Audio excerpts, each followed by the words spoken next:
The overall rate of teenage pregnancies is rapidly increasing in our country.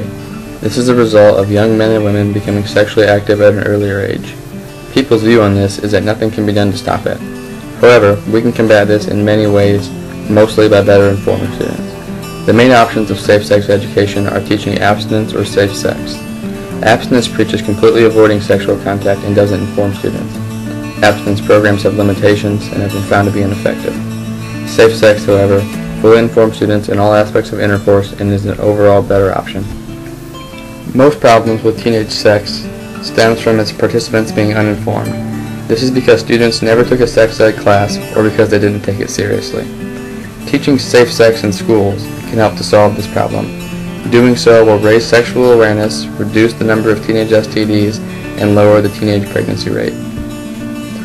I feel particularly strong about this subject because a lack of sexual education in my personal life affected my high school classmates and I. I'm from a small town that only produced a graduating class of 50 students. Roughly half of my class was girls. By the time graduation came, 10 of the 24 girls in my grade had been pregnant at some point. This number seems low, but that equates to 42% of the girls in my grade becoming pregnant. I believe the root of this problem is that we never had a sexual education class throughout our school career. 750,000 babies are born every year to mothers ages 15 to 19. Even after considering that some of these pregnancies are planned, it is still a high number. How can a young adult be expected to understand the horrors of STDs if he or she is never informed about them? An abstinence program would refuse to touch on STDs because it would imply that the infected person once had premarital sex, while the best argument for teaching safe sex over abstinence is that teaching safe sex contains the teaching of abstinence. Abstinence is viewed as a valid theory and is presented along with many other ideas.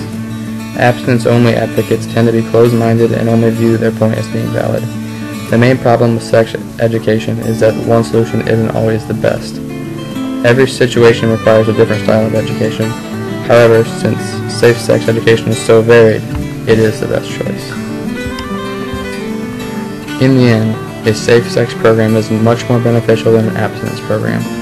This is mostly true because it is more applicable in today's world.